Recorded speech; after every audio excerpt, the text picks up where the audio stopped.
Bonjour Edoui Plenel.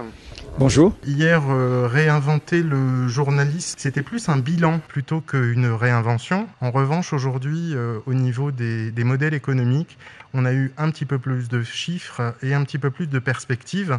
Et notamment, est-ce que vous pouvez nous redire ce que vous disiez par rapport au fonds Google et par rapport à un fameux journal? Hier, ce débat inaugural, c'était un peu inévitable qu'il soit rattrapé par la crise.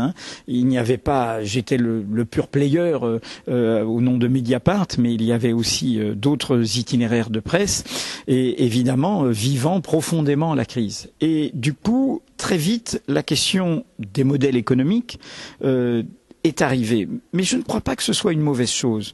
Parce que ce que j'ai dit hier est lié à ce que j'ai dit aujourd'hui dans le débat sur les modèles économiques. C'est la question de la valeur. Je parle du fait que nous, journalistes, dans cette crise, où que nous soyons, nous devons nous battre pour la valeur de notre métier. Ce qui veut dire se battre pour la valeur de l'information. Créer de la valeur par l'originalité, l'exclusivité, l'indépendance, l'audace de nos informations. Et du coup, créer de la confiance avec le public. On ne peut pas s'en sortir en bricolant, en continuant à attendre des aides publiques d'un côté, du mécénat privé de l'autre, tout ce qui corrompt le dynamisme des entreprises de presse. Il faut compter sur nous-mêmes et il faut se battre en revanche pour que l'écosystème au niveau de la société, au niveau des lois, au niveau des possibilités qui nous sont données pour avancer, soit le plus juste possible, nous accompagne. Mais il ne faut pas chercher des bouées de sauvetage. Est-ce que Mediapart a déposé un dossier auprès de Ludovic Blécher pour le fonds Google? Alors j'en viens au fonds Google. Le fonds Google, ce n'est pas seulement Mediapart dont il s'agit là, il s'agit du syndicat de la presse indépendante d'information en ligne, dont Mediapart est l'un des cofondateurs et dont je suis le secrétaire général. Nous avons une position radicalement critique sur ce fonds Google.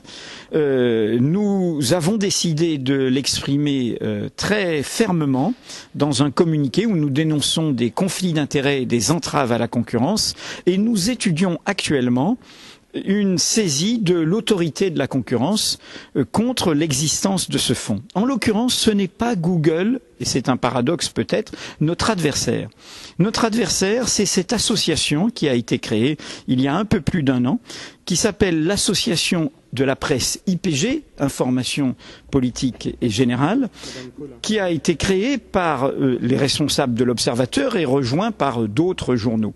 Or, cette association a monopolisé de manière indue quelque chose qui ne lui appartient pas. Je siège à la commission paritaire des publications et agences de presse. Je suis parmi ceux qui attribuent dans nos votes la qualification d'IPG. Et la presse numérique, il y a beaucoup de presse IPG. Or, cette association a d'emblée, dans ses statuts, exclut la presse numérique. Ne peuvent être adhérents de cette association que des journaux qui ont une déclinaison papier. C'est une première entrave. La deuxième problème de distorsion de concurrence, c'est que cette association est partie dans une guerre frontale face à Google, qui était en fait une sorte de guet-apens. Car, loin d'aller au bout de cette guerre, qui était menée de manière discutable, y compris par rapport à la question du lien hypertexte et de comment fonctionne le numérique, et qui ne posait peut-être pas la vraie question de la fiscalisation de Google, qui ne paye très peu d'impôts en France, eh bien, ils ont utilisé cette bataille frontale avec l'aide des pouvoirs publics, et pas n'importe lesquels, de la présidence de la République, pour contraindre Google à finalement échapper à une vraie bataille et finalement à mettre 60 millions sur la table pour ce fonds dont la gouvernance exclut totalement à nouveau les nouveaux entrants, c'est-à-dire la presse qui innove, la nouvelle presse numérique. Nous savons que Google et l'Élysée ont dit qu'il faudra qu'il y ait un représentant de la presse numérique dans le bureau de ce fonds. Cela a été refusé. Et même au début, ils ne voulaient pas que la presse numérique soit accessible à ce fonds. Qu'est-ce que nous voulons dire par là? C'est qu'aujourd'hui, vous savez, quand il s'agit d'argent, la transparence est essentielle. Et la transparence, elle est garantie par la diversité des acteurs. Nous avons gagné la transparence sur la bataille sur les aides publiques. Comment? En y siégeant, en faisant qu'il y ait l'administration et les acteurs privés dans leur diversité.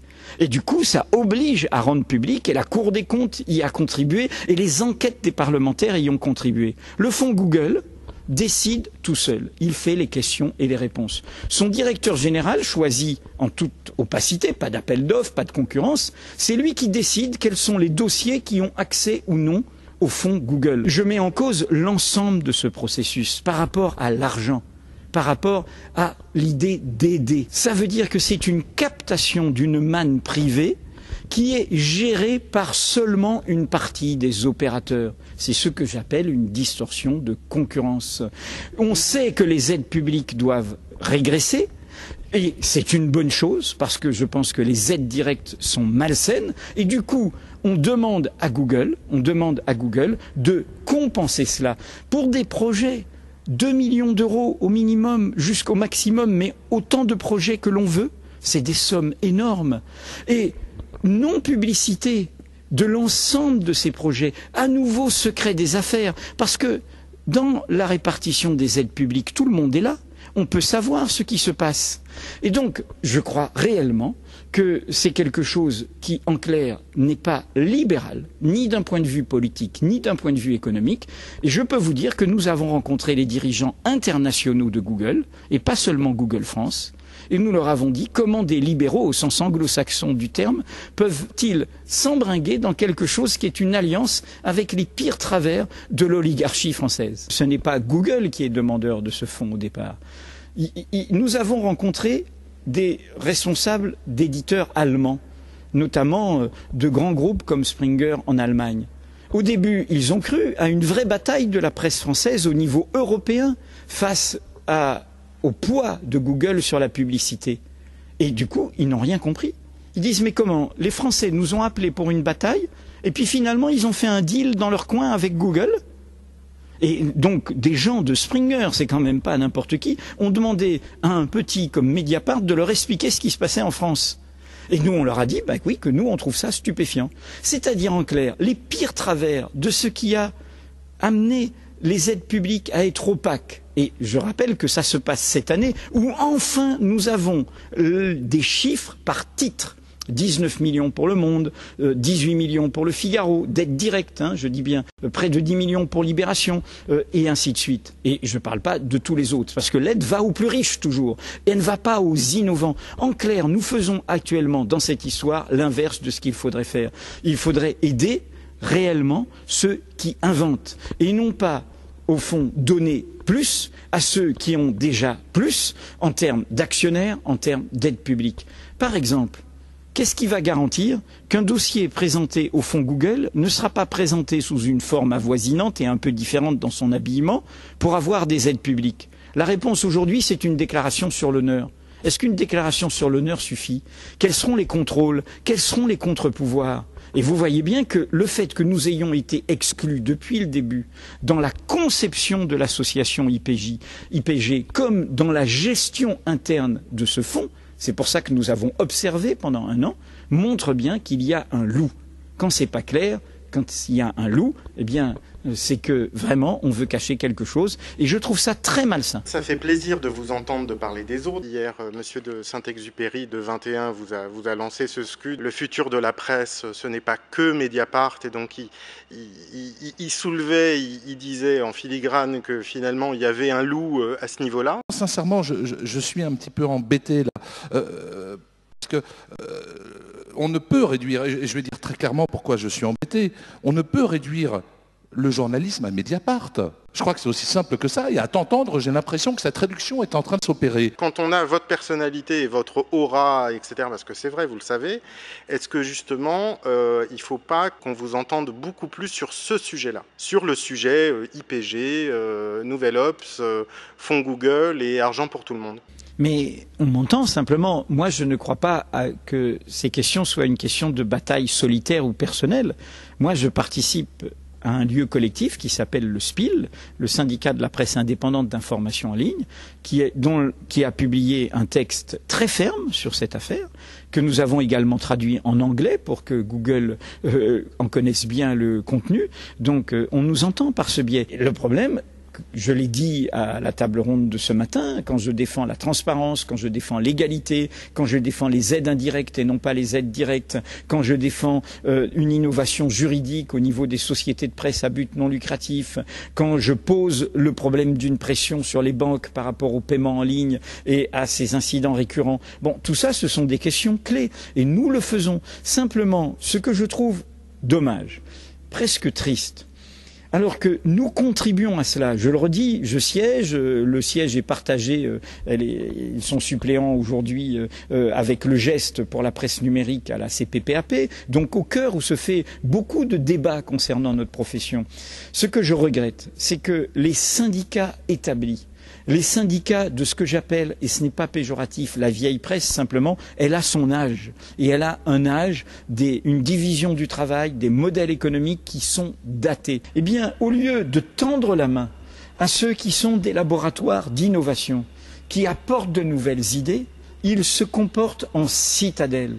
Et ils se comportent en citadelles qui sont en bataille avec ceux qui créent. Je sais parfaitement, car tout est public, que nos idées sont reprises, qu'ils vont, le nouvel observateur, grâce au fonds Google, se lancer dans une zone payante. C'est là-dessus qu'ils ont proposé un plan, un projet qui a été immédiatement accepté par le fonds Google. Ils vont augmenter cette concurrence. Je préférerais, et c'est une bonne chose, mais je préférerais que cela se fasse dans une autre confraternité et non pas dans cette bataille dont nous l'avons ressenti, parce que vous savez, le SPIL, c'est pas Mediapart, c'est 70 adhérents qui font vivre bon an mal an des petites entreprises de la presse en ligne et qui, pour certains, vont déposer des projets au fonds Google. Hein. Il n'y a pas de discipline, il n'y a pas d'interdiction. Chacun fait ce qu'il veut. Mais tout le monde est d'accord pour poser les questions que nous posons. Vous savez bien que les gens, ils admettent des visages sur les idées.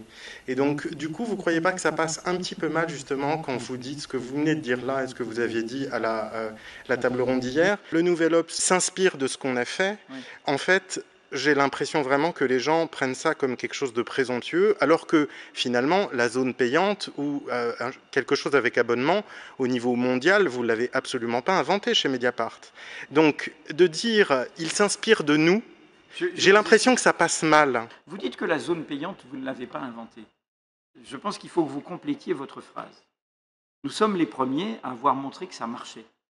Parce qu'il ne suffisait pas de dire « il faut des zones payantes », il fallait montrer que ça marche. Les zones payantes, Mediapart est devenu profitable à partir de 2010. C'est depuis 2010. Le temps était à notre débat de ce matin. C'est en 2011 qui passe. Moi, j'ai toujours dit que Mediapart est un laboratoire utile à toute la profession. Donc, ce n'est pas une présomption, ce n'est pas présomptueux, ce n'est pas prétentieux. C'est de dire, nous, on a mis tout sur la table. Et nous frayons comme des audacieux, comme un laboratoire de recherche, comme des chercheurs qui font des expériences. Nous frayons des hypothèses qui vont vous servir à tous. Je préférerais, du coup, et c'est pour ça que votre question partait du fonds Google. Le fonds Google est une mauvaise nouvelle, parce qu'elle montre qu'au lieu d'accepter, de se remettre en cause, comme nous l'avons dit par rapport aux aides publiques, on continue, en passant à une manne privée, les vieilles méthodes de clientélisme de la vieille presse. Et avec, vous le savez bien, des conflits d'intérêts en France, des liens avec le pouvoir politique. Rendez-vous compte, l'annonce du fonds Google s'est faite à l'Élysée. Vous imaginez ça aux États-Unis? Avec le président de la République qui a signé sous les caméras un texte. Et vous savez que ce texte, on ne peut pas l'avoir. Il est protégé par le secret des affaires. Donc le président de la République, qui est l'élu de la nation, signe un texte entre deux partenaires privés, et ce texte serait secret. Donc vous voyez bien que ça marche sur la tête, que les mêmes méthodes que nous avons critiquées sous Sarkozy, où on va faire la cour au président de la République pour qu'il fasse les états généraux et dépense des millions à perte sans rénover, eh bien c'est les mêmes méthodes qui ont été utilisées là. C'est malsain. Et nous disons à tous ceux qui, même de bonne foi, vont accepter ce système, que c'est malsain. Je préfère crier seul une alarme plutôt que personne ne crie. Sur les états généraux, Mediapart a été les seuls à les boycotter. Aujourd'hui, tout le monde dit que c'était une occasion manquée. Eh bien, je dis la même chose sur le fonds Google. Nous allons voir si nos recours juridiques tiennent la route vis-à-vis de l'autorité de la concurrence et nous poserons ces problèmes parce que ça aidera tout le monde à prendre une ligne de crête au lieu de s'enfoncer plus avant. Alors voilà, c'est présomptueux, mais vous savez, c'est présomptueux comme toute personne qui se bat, comme toute personne qui a des convictions. Moi, je n'ai pas d'autre conviction que le journalisme a une valeur et qu'il est utile à la démocratie.